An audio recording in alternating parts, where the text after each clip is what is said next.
Welcome to Bitcoin Fixes This, where we explore the impact that Bitcoin will have in all aspects of society. Today's guest is Preston Pysh, financial analyst, podcaster, and of course, Bitcoiner. We talk about Evergrande, contagion, and the potential for this to be another Lehman. Preston also tells us about the Chinese emphasis on real estate as a store of value, how other real estate development companies might also be in trouble, and how this whole thing might resolve. Preston pays attention to global trends. He's been studying the financial industry and recognizes patterns. And when he says that Evergrande looks like a big deal, I pay attention. The whole thing seems like a canary in a coal mine, and hopefully our discussion will shed some light for you. Preston Pysh, how's everything going, man? Going great. It was great seeing you in Texas recently. Yeah, Texas is a little bit better than a lot of other states. So yeah, definitely good. Yeah, and remind me, where are you again? So I'm just down in the Southeast. I'm a Southerner. Nice. And things are reasonable there, I suspect. Yes. Yeah, no, it's great where I'm at. I look at other parts of the country and it's getting a little scary. Yeah, I can imagine. Yeah. So I wanted to have you on again. You're, I think, my second guest that's a repeat, in large part because of what's going on in China. Can you describe for my audience what Evergrande is and what's going on with it? Yeah. So I think it's full disclosure. I'm not an expert on China. I'm more a finance, equity, Bitcoin kind of guy. But with that said, this is one of those events that I think is so big that, many people in the financial media space are comparing it to the Lehman event back in 2007, 2008 timeframe, being that first thing that could maybe set off a cascading impact into the global economy. And I would agree with that because of the size of the company that we're talking about. So when we go into Evergrande and just try to understand what the company is, the size of it, because I think many people, especially US-based listeners, probably aren't familiar with the company. This is a massive, massive real estate developer inside of China. Just to kind of give you the breadth of how big this is. This is in over 170 cities. They have business in over 170 cities. If you take all the real estate that they're dealing with here, it would take up 3/4 of all of Manhattan in size. But that's spread, and I think it's important that people understand that is spread over 170 cities all over China. So it's not like it's just consolidated in one province. It's literally all over the place. When you look at the size of the company, it's got 123,000 employees. It's second in size based on the number of employees. There's a company called Vank and then Country Garden that are also comparable in size. But those are the three big developers within China that we're talking about. So when you talk about competition and you talk about how they're not even able to make their coupon payments on their debt, you have to then question, okay, well, if there was that much competition inside of China for this company to be going out that far on the risk side of things, that they're now in debt up to their eyeballs and they can't even make their interest payments, what are those other two competitors in the space looking like as well? And are they next? Because if the competition in China is that fierce for this company to be in this type of situation, you have to obviously wonder where those other companies are at. And I don't have a good feel for what that is. And I think if people were wanting to do maybe more research after this recording, that would probably be where I would go next, is looking into those two companies. The other thing that I woth say, this is a massive, as far as the financials on it, you got $300 billion, and this is all in US dollar terms, $300 billion worth of liabilities for this company. And when you're talking about all of those being impaired or partially impaired, that's a really, really big deal because of just how the banking sector works. And we can get into fractional reserve banking and how the impairment of these liabilities kind of cascades into the rest of the economies. I don't want to cover that right now because I want to kind of give you some more information on just Evergrande itself. Mm-hmm. But that's a very, very important piece of all of this, is just the sheer size of these liabilities. When you talk about real estate, a lot of the times you want to also cover whether something is securitized or not. And what we mean by that is, you might have $10 worth of debt but it's not backed by anything. But in real estate, a lot of the times it is backed by something tangible. So like if you default on your house, there's still a house there that the bank can come in and take. Now, they might not capture the full market value because maybe there's impairment on the quality of the house and things like that. So they might not capture the full amount. When we look at that debt for Evergrande, this was the statistic that really kind of caught my attention as just being like mind blowing. They have 1.4 million properties, 1.4 million properties that are committed right now that are in like a pre-sale liability phase. 1.4 million. This adds up to $202 billion worth of liability that's in this quasi-finished state, right? Like you're not talking about real estate that's like complete with a bow tied on it. You're talking about like real estate that's like partially made, like an apartment building that's just like halfway done. So when you have all these investors and you've got 70,000 people that have like investment interests in this company, as far as this particular, all these properties that I'm talking about, that are probably furious. I think you're starting to see some of the news reports where these people are literally sitting outside the headquarters of the management of Evergrande, and they're like not letting the people leave. And it's starting to turn into some social unrest in very specific areas within China.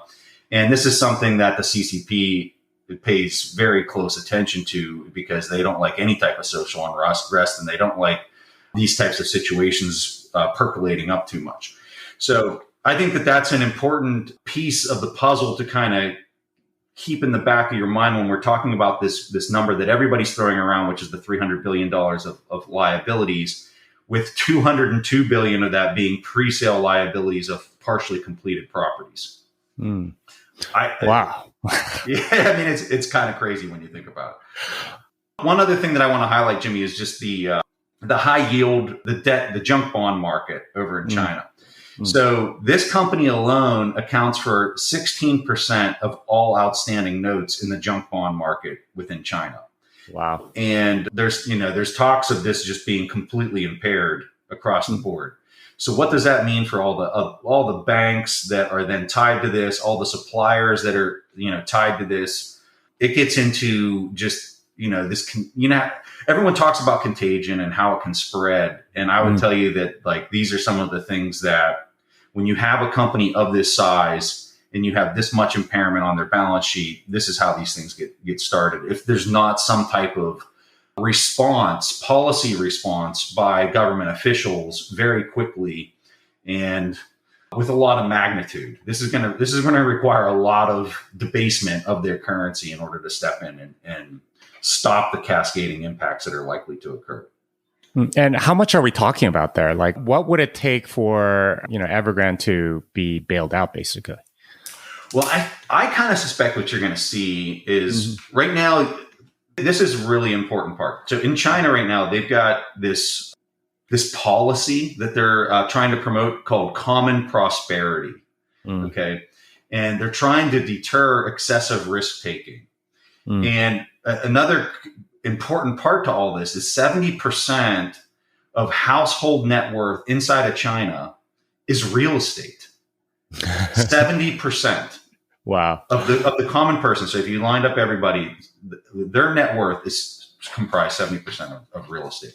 So China, just from the policy standpoint, the CCP is trying to ensure that excessive risk taking is not happening, that the whole billionaire class, I mean, everyone knows the story with Jack Ma and what they basically did to him.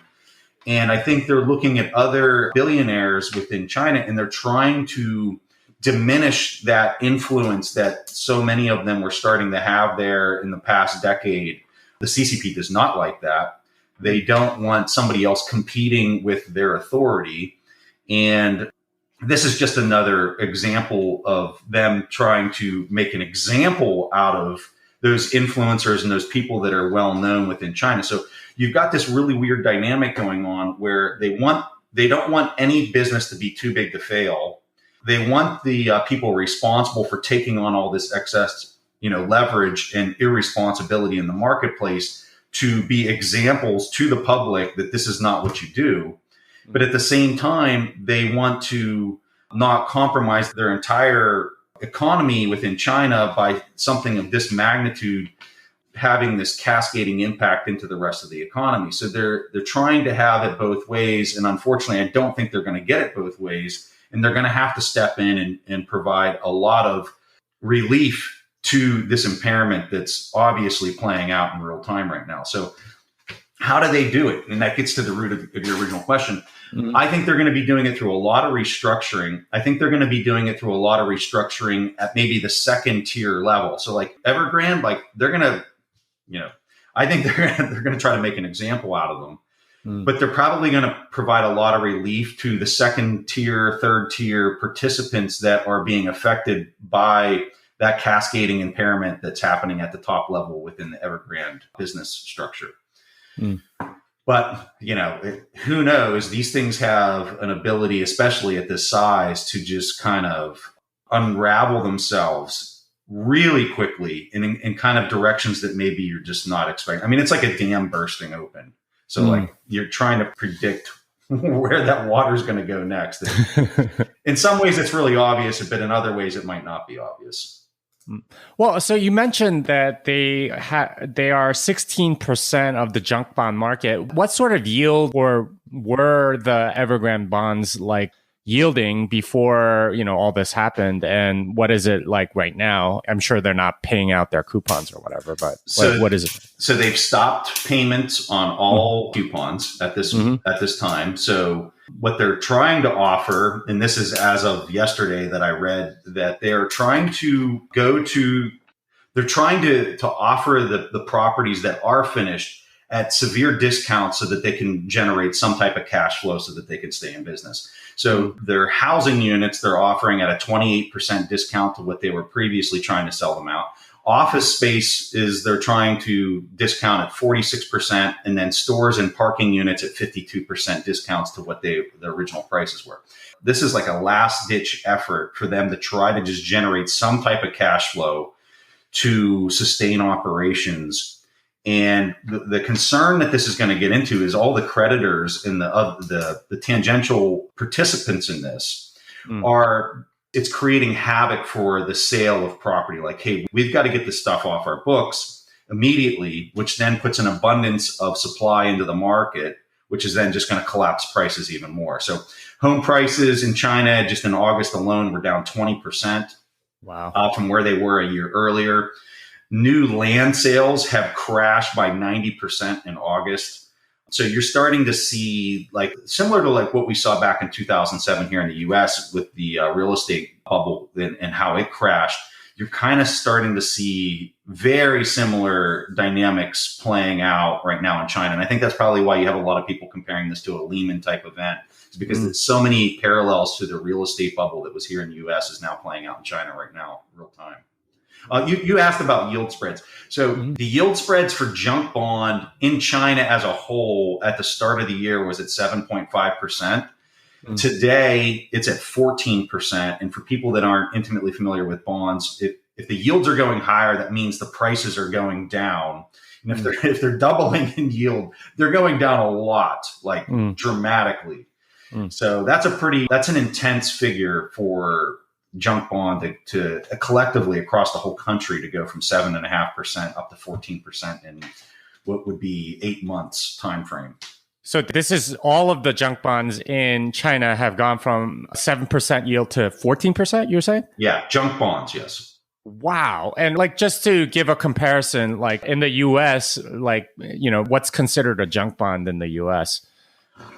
So, I mean, you're getting into, when it gets into the junk categorization, you're getting into, I want to say the figures are the probability of default is higher than 3 or 5% or something like that. And this gets into ratings agencies stepping in and classifying it in that type of probability of default. And Evergrande is obviously in that situation right now where there's a very high probability, way above those percentages of default. So yeah, if it fits into that category, then it's listed as junk bond, and those yields are significantly higher than what you're seeing anywhere else in the world. But I would caveat that with so are the government issued debt in China typically has a higher yield than other parts of the world too. In fact, China, I would say, has some of the highest interest rates in the world right now. And that's not, people that hear that might say, well, that's a great thing. Well, it's a higher yield because it's considered higher risk compared to other parts of the world. And like, especially in the US, there's like no yield almost anywhere. So this would seem to be like sort of like a blip in the matrix. Something is really, really wrong there. Well, so if I was going to describe it, I would say maybe China isn't necessarily playing the debasement game, the fiat debasement game, like everybody else in the world right now.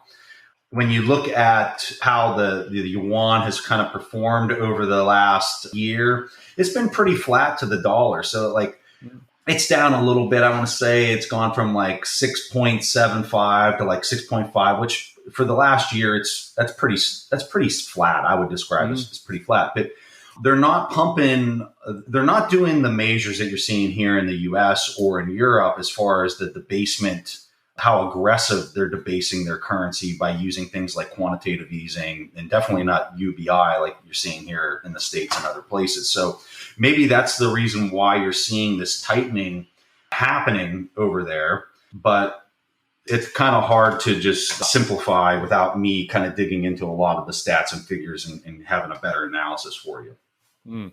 Well, it is kind of crazy, but like, can you give us an idea of like what amount of leverage Evergrande was, engaging in? Because, real estate, you typically think, okay, well, I'm paying, 20% down for my house. So you're really getting about 5x leverage. Like, were they going much more beyond that? And like, why are they in so much debt? And why is it so in trouble?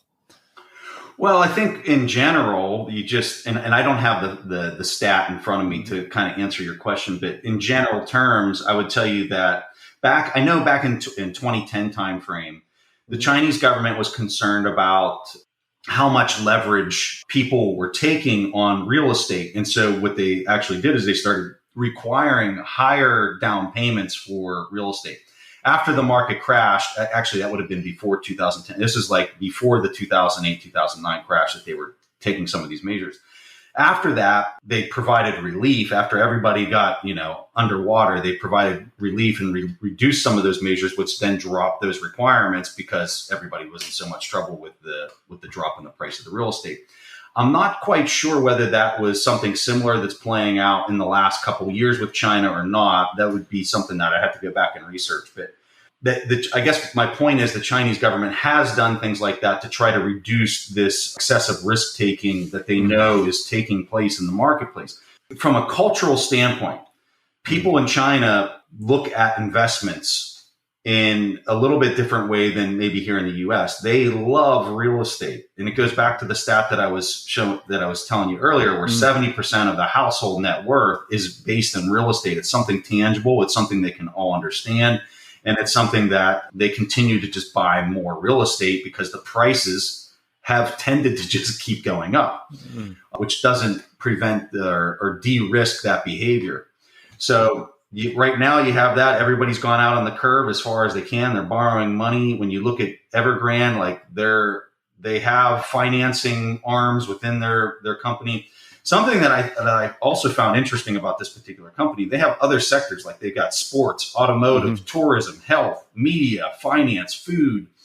They've got all these other sectors within the company that are so outside of what I would describe as their circle of competence. And right now the company's trying to sell some of these different sectors within their company with zero luck to date. So I know I went off on a little bit of a tangent there, but so that part is really interesting to me because, like, as far as I can tell with this company, they kind of knew this was coming, that they were all leveraged on real estate. And a few years ago, it seems that they tried to diversify out of real estate as a way to reduce risk, but it seems to have not really done very much. It's kind of like Google. We know that their main, revenue source is advertising. They've been trying to diversify out of it forever, but they can't seem to. And this is the same thing that seems to have happened to Evergrande. Well, when you're dealing with a company that is this size, And you're talking about just from like a revenue standpoint, there are about 80 billion in revenue on an annualized basis, just how big this is. It's the equivalent of trying to steer an ocean liner versus trying to steer like a speedboat. And so when the market is when they're over levered and they have all these operational practices in place with 123,000 employees, right?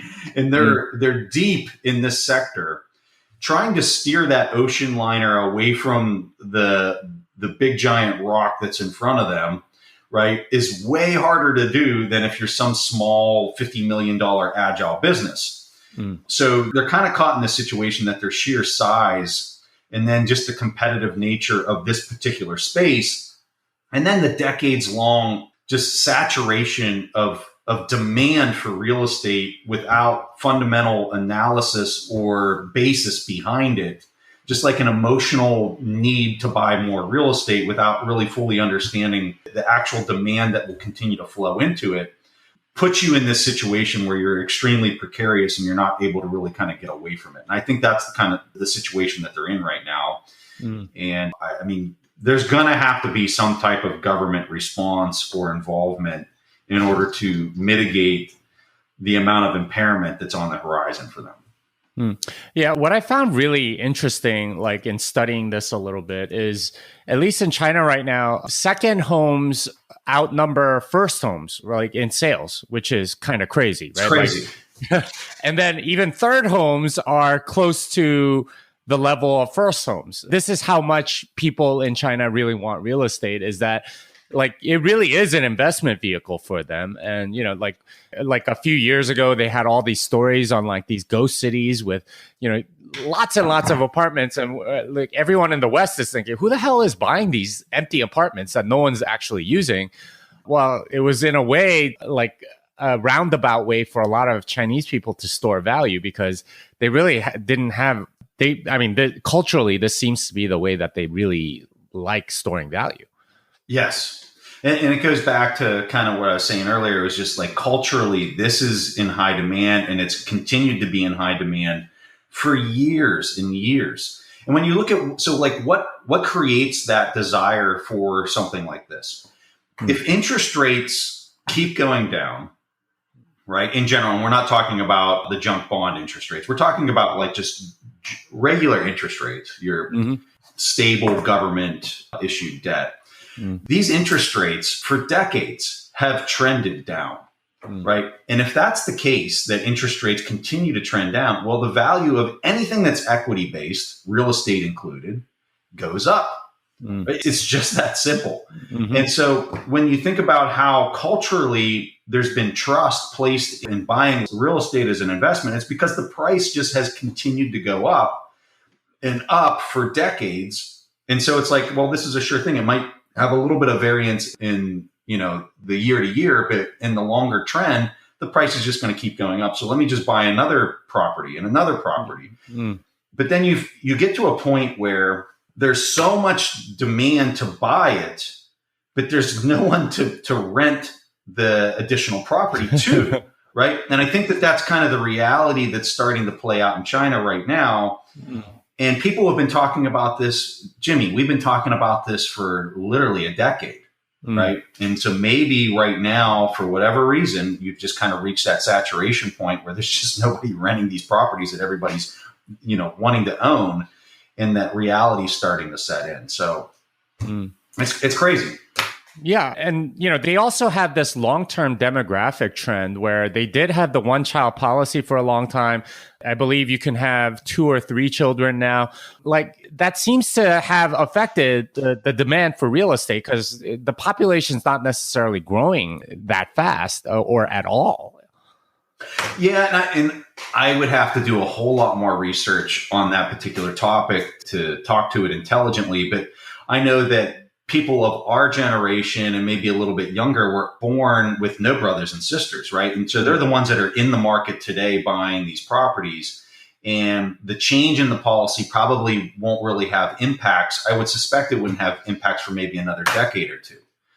But I don't know. I haven't really done that analysis. Well, it's all over East Asia is, you know, really, really low birth rates. I think Japan and Korea definitely have insanely low birth rates. This like something like 1.4 or less per woman.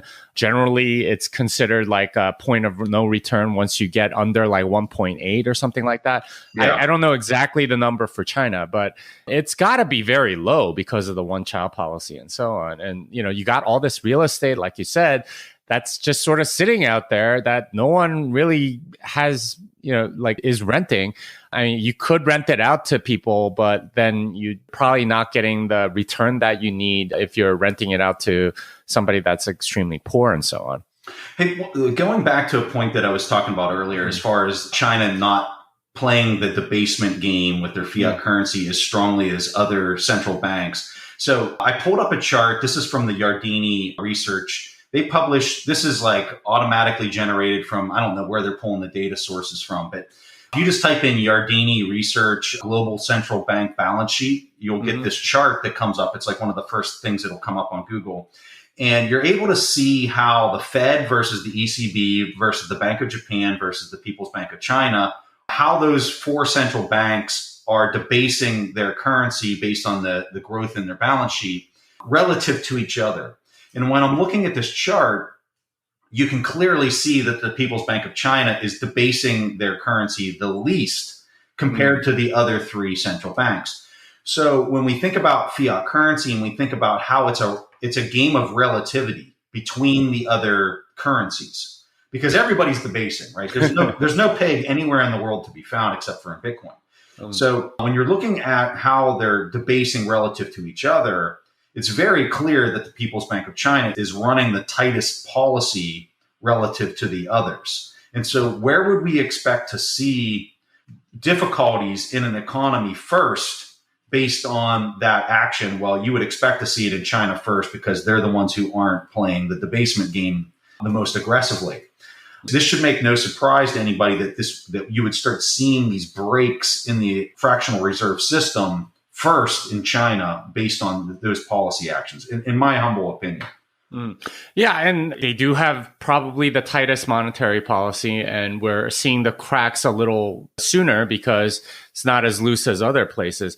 So they do seem to be indicating, at least from the stories that I've read, that some of them are, I think there was a People's Daily newspaper or something like that was basically saying, this is not as contagious as people think, that we could afford to let Evergrande go bankrupt and it will be fine. Do you believe that, or is that sort of like a spin to keep confidence in the markets? What's the deal there? I think the latter. Yeah. I don't think that when you're talking to something of this size, and more importantly, you're talking about a system that is based on promises. The fractional reserve system with unbacked currency globally is a system that's based on promises that will grow in size until they melt down. And when they melt down, it happens quickly, and it happens in this cascading impact where, because at the end of the day, it's all about counterparty risk in a system that's designed like this. So if I make a promise with you, and when I say the word promise, I'm talking about credit. So if I make a promise with you that I'm going to pay you $100, right? You list that as an asset on your balance sheet, and I list it as a liability on mine. But then you now have the capacity to take that asset and use it as leverage to maybe buy a property or to buy an asset that turns into another promise between you and another counterparty, right? That is a liability for you and an asset for them.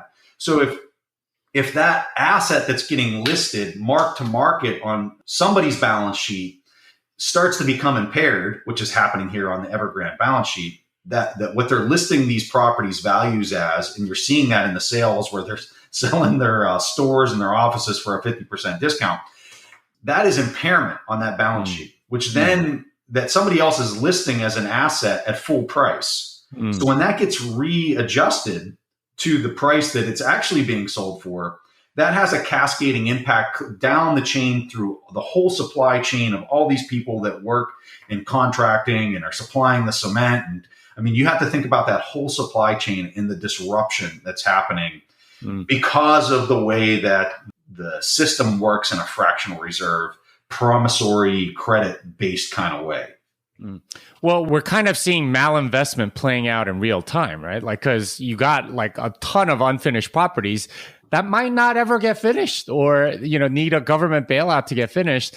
And we've been seeing this for years with like these empty ghost apartments and so on. And it seems like, there's no more real demand for it, or it's kind of going in a weird direction where the cracks are starting to show as a result of all of this investment in real estate that maybe shouldn't have gone there. Yeah, I think people just, at the end of the day, people need to keep an eye on it. They need to continue to assess it. I know the Chinese equity market has been in a downtrend for a long time. We have, on our site, we have an analytics tool that we sell. And then we have this momentum tracker that keeps track of just positive trends and negative trends. And on our site, China ETFs have been in a downtrend negative status for probably 6 months now, 6 to 7 months, where everything else in the entire global economy is bright green as far as momentum trends go. So I've always just kind of found that to be kind of interesting and didn't really kind of add up. Why is China really struggling where literally the rest of the planet is doing incredibly well from an equity standpoint? And now when this popped up, I was kind of like, oh, well, that's interesting. Now let's kind of see how the next quarter or two plays out, because I kind of suspect it's going to get worse before it gets better. But that's only going to be true if you don't have some type of massive government intervention that could play out. I mean, it could play out tomorrow for all we know, right? Mm-hmm. And that's the trouble of dealing with markets today, is they are so manipulated. More importantly, it's expected that they're going to be manipulated, right? And so if that's the markets we're dealing with, we're not really dealing with free and open markets for all intents and purposes. If that's the environment that we're working with on a global level, you can't sit here and say, oh, this is going to be really bad, Jimmy. This is going to be terrible, right? I can't say that, because I don't know that whether the CCP is going to step in and the Chinese central bank is going to step in and reliquidate all this, buy all this up at the mark-to-market price, and just recapitalize everything. They might do that. They could do that. So it's really hard for anybody that would come out and say, "Oh, this is going to be like Lehman." It could be like Lehman, but I think based on just how everybody in the global economy is acting right now in a way that they just manipulate everything, that's a really bold statement to say, and I'm not willing to say it. But I do think that it has the potential to go in that direction if it goes unchecked. Well, so going backwards a little bit, how did coronavirus sort of like affect Evergrande? Because, obviously there was a global economic shutdown and everything, and China obviously was a big player in this, and they shut down a little earlier than everybody else. Did that just sort of like accelerate the inevitable, or was it sort of like a systemic shock to Evergrande that they weren't prepared to handle? I'm not sure I can comment on that one way or the other. I would suspect that the impacts that we've seen in COVID, and I'm relating it back to what I do know, which is here in the US, there is very few businesses that were unaffected by COVID. If you were a business that had just untangible assets, like your whole business model was based on untangible assets, they were able to weather that a whole lot easier than companies that do have a lot of tangible assets on their balance sheet, or they're capital intensive type businesses. So when I look at a company like this, and it's extremely capital intensive, the PPE on a company like this, I can't even imagine what it would be. I would suspect that it's having some major impacts due to COVID, because when you look at COVID, I mean, look at the prices of everything right now. We're starting to see inflation. And if you're looking at it from a relative basis, we're seeing extreme inflation percentage wise, where, the inflation's up 400% from where it was before, going from like 1% to 4% is how I'm describing that. That's a massive shift in the expectations of the cost of tangible items. And so when you look at a company like this that has so much CapEx to replenish, like, can you imagine the depreciation that happens on a company like this on an annualized basis based on how much property, plant, and equipment they have? It's massive. So if you're replacing that, and you now have inflationary impacts because of all those tangible things, you have to suspect that the impacts are probably massive for these types of businesses that have massive capex. I mean, just thinking about even lumber, like, we know that went through the roof, and they already got paid for the real estate that they were going to develop, and then the costs go up. Obviously, it's going to impact them. Yes. Yeah. Wow. Crazy. Well, so what do you think the Chinese government does? Like, is it a straight bailout? Do they buy these things straight on the market for mark-to-market price, like you said? Or, I mean, do they do something like more trickier, like the Fed does, where they'll give you a loan for those assets at full value? Or, like, what do you think happens in terms of a potential bailout here? So Xi Jinping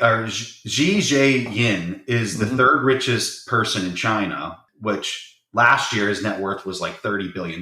He's the founder of Evergrande. So in China, he is a major figure, influencer of wealth and the antithesis of common prosperity. We're going back to the term of their slogan that they're trying to promote over there.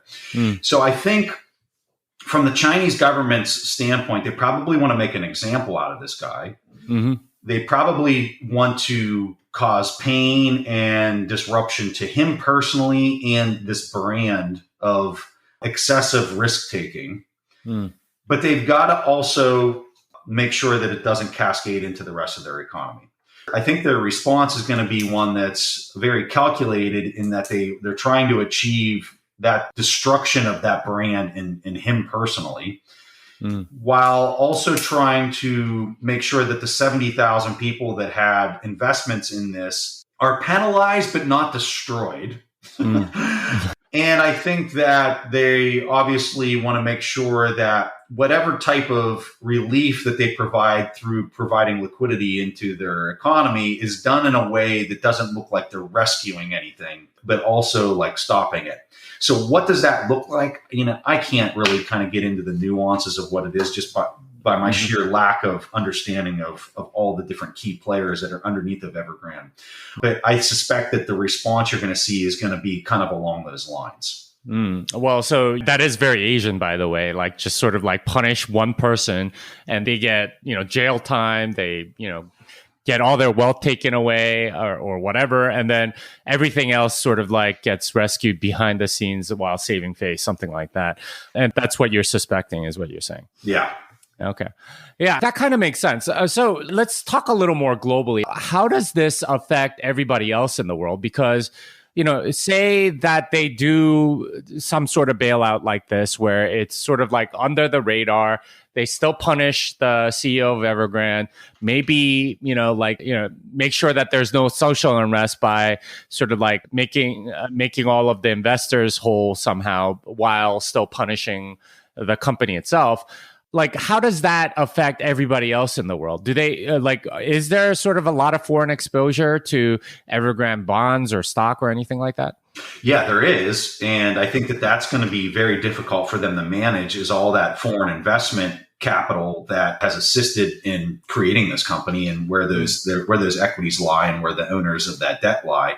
I think another concern that might make this a way bigger deal and maybe outside of the CCP's ability to control goes back to the idea of the competition that was happening in this particular space.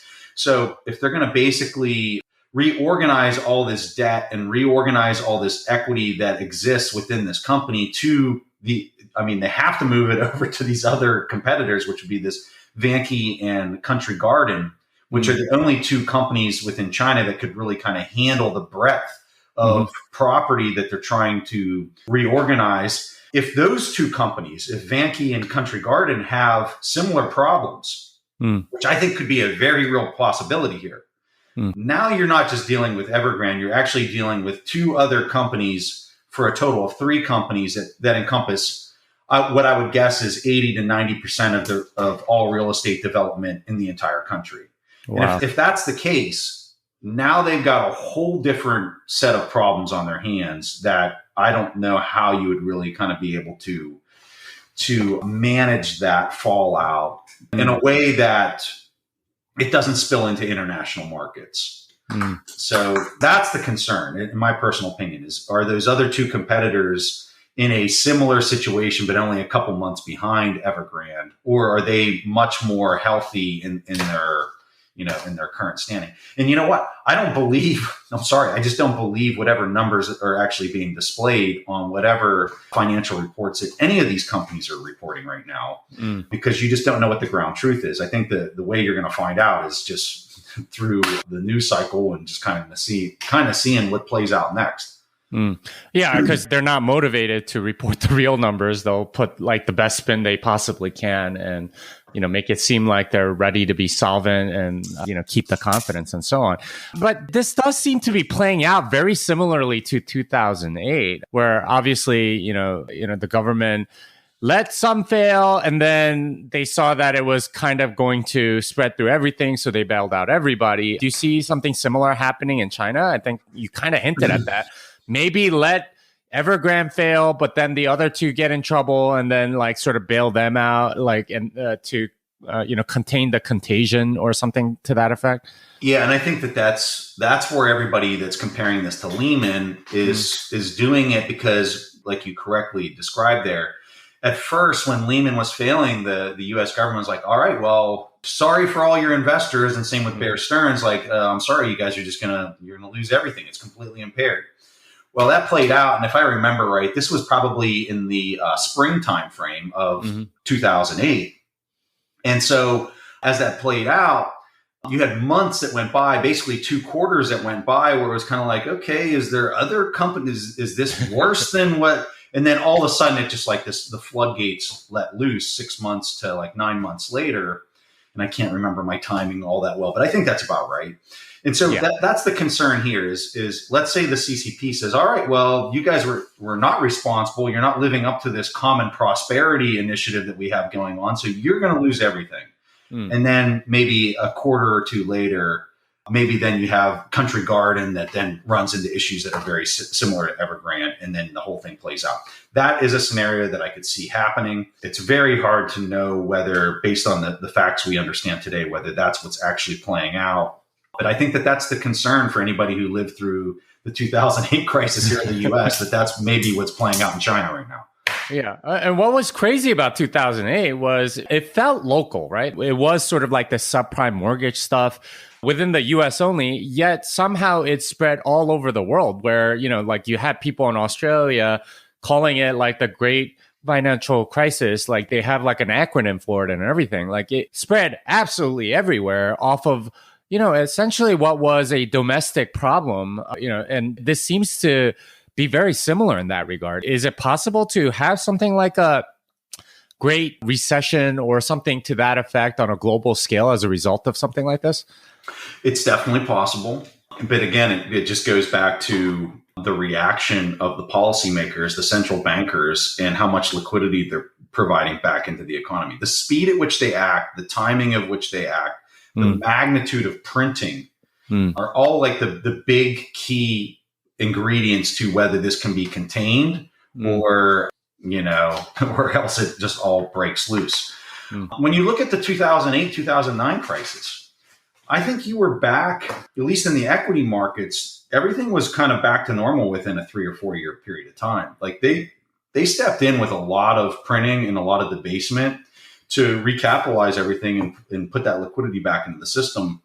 And then happened quickly. Now, in the March 2020 COVID drop, I would argue it was basically 2008, 2009 times 10, because the speed at which the bounce happened for the top capitalized companies in the world was quick.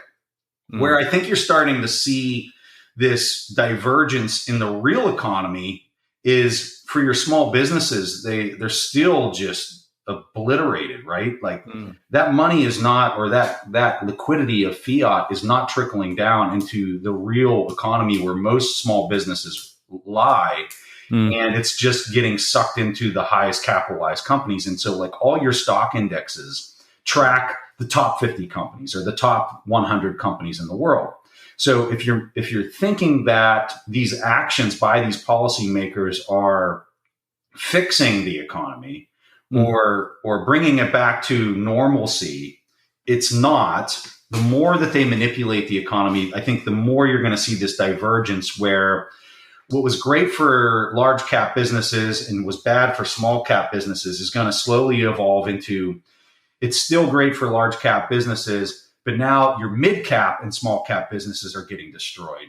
And you're polarizing all of the you're basically consolidating enterprise on a global scale by these actions. And I think that's the long-term impact of them continuing to just manipulate the fiat currency over and over and over again. So I think what you're saying is, capital essentially goes towards only a few players as, they're sort of like proven to be a little bit more stable over the long term, have a better store of value property, and therefore, have some backing of government in case they are too big to fail, they'll get bailed out and so on. That seems to be where capital is flowing, and that in turn screws over small and medium-sized businesses. Absolutely. Wow. That's the trend that is not letting up. In fact, it's accelerating, right? And as they continue to do more manipulation, I think you're just going to have more of that, but it's just going to be amplified. Yeah. Well, that brings up sort of like an interesting dynamic that's happening in the world today, which is that, stores of value like real estate and stock, they have some fragility there that I don't think is really appreciated by the people that are storing value there. Like, obviously people in China trust real estate a lot more. I think people in the US maybe trust stocks a little bit more, something to that effect. But there's a systemic fragility to putting all of this capital in because you get a lot of malinvestment and sort of like weird shenanigans as a result that require some sort of like Fed bailout or, central bank bailout. Well, so the thing that I think most participants in the market are failing to recognize is through the manipulation, which is mostly happening in the bond market, you're compressing yields lower and lower down to nothing. And what it's doing is it's causing all the prices of anything that's equity based to go to the moon. When this, for your common investor, they're just looking at it and they're saying, oh, well, the price just keeps going up. Like, why would I ever sell, right? If the government's going to step in and just recapitalize things and it's going to be back to where it was within a year and maybe even higher, why in the world would I ever de-risk myself? And I think what they're failing to account for is if you have a sound money that can enter the fold and compete with this debauchery, you start to get in a situation where the way that equity and debt is priced starts to invert itself and starts to flip itself on its head, right? And when you think about, well, what would cause, like, what's the limitation of them to keep doing this? And I think the limitation is once you start trying to compress those yields below 0% in nominal terms, because in real terms, they're already negative in almost everywhere in the world, right? But in nominal terms, you're still having positive and slightly positive rate. Once they get once they push the power levers to ludicrous speed, right? And you're literally trying to take the nominal yields negative. I think the rest of the world starts saying, hold on a second. Like you can't force me to enter an agreement that guarantees the loss of my capital, because that's what those agreements are at that point. Like, I guarantee you, I will give you back less money, Jim. Like, I think you give me $100, I guarantee you, I'll give you 97 back. Like, I think that's the point where the market really starts to take a much closer look at something like Bitcoin. And because now think about it, like if this thing if it can't be debased, now all of a sudden you start getting different interest rates. You start getting different capitalization rates on equity. So instead of equity being priced based on nothing percent yields and the prices being to the moon, and you start having this thing that's producing maybe a 5%, requiring a 5% interest or a 7% interest to borrow it. And I think the numbers actually might be higher than that when we start getting into a hyper Bitcoinization. Now all of a sudden the prices, these insane multiples that are put on equity start getting way different multiples. You go to a 10% interest rate, you have to have something that's giving you a better than 10 PE to account for that risk. right? And I know that that's a pretty high number for anybody to possibly imagine right now, but I'll tell you. Or even 10% dividends, right? Like that was actually normal back in like 1910 or something to that effect. And it's kind of crazy. When you look at where we're at, like even a 3% interest rate or a 4% interest rate seems crazy. But I mean, we're getting inflation prints for the last 2 quarters of 4 and 5%. So I'm looking at the fixed income market and I'm saying, when do they realize that they're standing there with no clothes on? Like, how in the world can interest rates be 200 basis points lower than inflation? And this is the manipulated inflation, right? Like this isn't even like I would argue your inflation is your, like Lynn Alden and Michael Saylor. I think it's your M2, the growth rate, your CAGR, your compound annual growth rate on your M2 money supply. I think that's your real inflation rate. And so if you're using that, you're in double digits. And meanwhile, you have the 10-year treasury at like what, 1.3%? I mean, it's crazy talk. It's crazy talk. Well, I mean, that kind of shows you the leverage of the system, because the fact that people are investing in these things at all means that they're getting insane amounts of leverage in order to basically make money on the spread, which essentially puts more money into the system and so on. Yep. Yeah. Wow. All right. So how does Bitcoin sort of change the situation, if at all, in the coming months as maybe there's a bailout of Evergrande, maybe it's allowed to fail, maybe there's contagion, maybe there's not. What do you think Bitcoin does during this time? Well, so if you go into a big, giant liquidation event where you have contagion on a global scale, the last time we saw this was March of 2020 through the COVID crisis. You saw that scenario play out in real time, where you just had impairment happening, where credit, all the promises were broken. And most of that was just due to the supply demand shocks that were happening in the commodities market and everybody reassessing like how much demand they were expecting in the coming, 6 months to a year. And it was drastically mispriced compared to what was, the expectation at the start of the year. And that was obvious. And so the whole market went into this big, giant impairment scenario because all the promises that were previously constructed, all the credit that was previously constructed before COVID, were based on assumptions that we weren't going into a global pandemic. So when the market came to the realization we're going into a global pandemic and this is going to be, all these assumptions need to be reassessed, that's when you got this cascading just blow up of the credit and the promises that were in the system. And so everybody has to run, when you have impairment of credit, everybody has to run to real units, real monetary baseline fiat units. And when you look at the quote unquote money in the system, 2/3 of it, I don't know what the actual stat would be, but it's a significant portion of the quote unquote money in the system is credit. It's promises. It's the scenario that I described before where like your asset is my liability, right?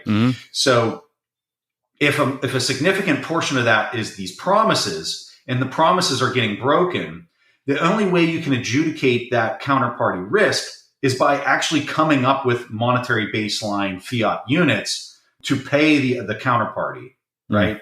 So this is why everybody has to sell anything they've got that doesn't have counterparty risk, or if it does have counterparty risk, they're trying to front run the other person. And so it's a race to fiat dollars. Everything gets sold off relative to the fiat dollars. That's what happened in March of 2020. So, and so Bitcoin went down during this. I think it was down, 40, 50% during that situation.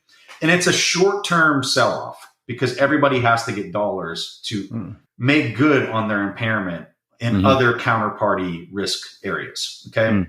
So if we would go through another scenario like that in the global economy due to this Evergrande, which could happen, I don't know what the probabilities of that would be, but let's just say it could happen, and you get this big giant sell-off and it happens quicker than the central bankers can react to it preemptively, you would see Bitcoin, I would suspect you'd see the Bitcoin price get penalized.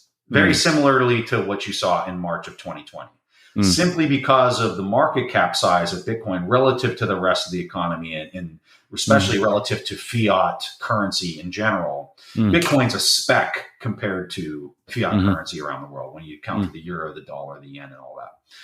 So Yeah. So the price of Bitcoin could get penalized in the short term if something like that played out. If it's controlled and they are able to, reorganize all this into the other companies, and the other companies aren't over levered like Evergrande, and, then this would be a nothing event for Bitcoin.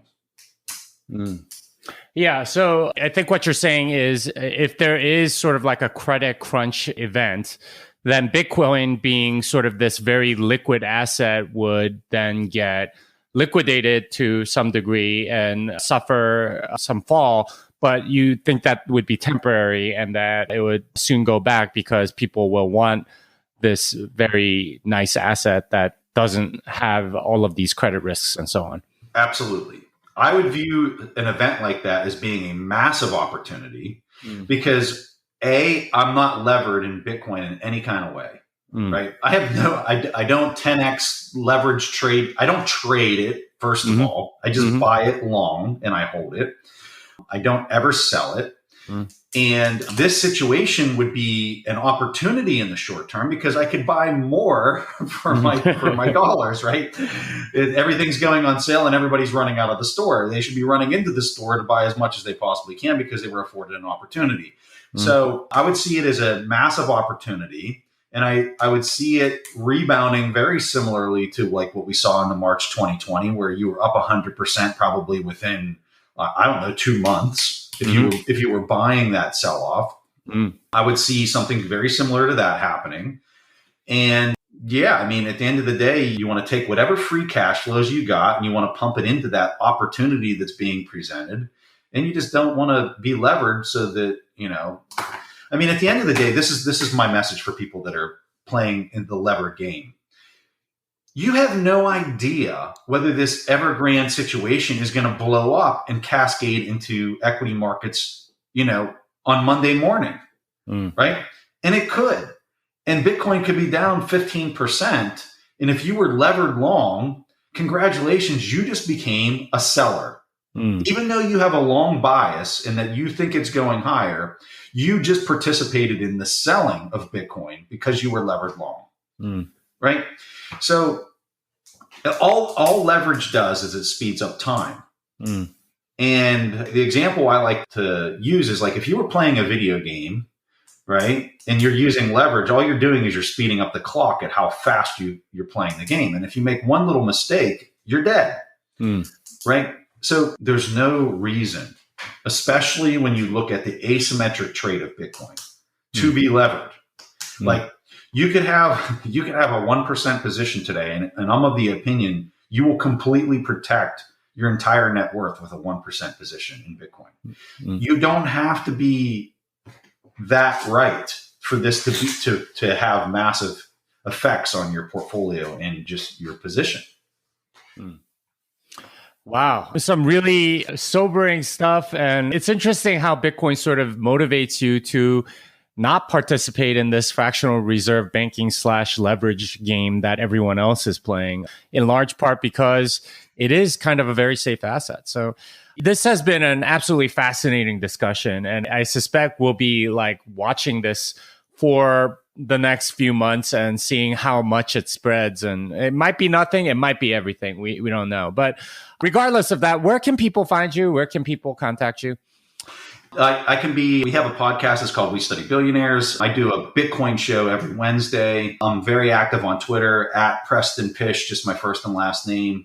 And yeah, I'd love to interact with folks. And like you said, Jimmy, like this is something that I think the takeaway from this is something worth paying attention to. I think this has the potential to be a really big deal. It's just going to really depend on how policymakers react to it and the speed and the magnitude at which they react to it. All right. Well, thank you, Preston. And yeah, we'll definitely be watching. Thanks, Jimmy. Unchained Capital is a sponsor of the podcast. I'm an advisor to the company. I know the team well, and I'm excited for what they are building. If you need multi-sig, collaborative custody, or a Bitcoin native financial services partner, learn more at unchained.com. Well, that wraps it up for this episode of Bitcoin Fixes This. Preston Pysh can be found at Preston Pysh on Twitter and theinvestorpodcast.com. Until next time, Fiat delenda est.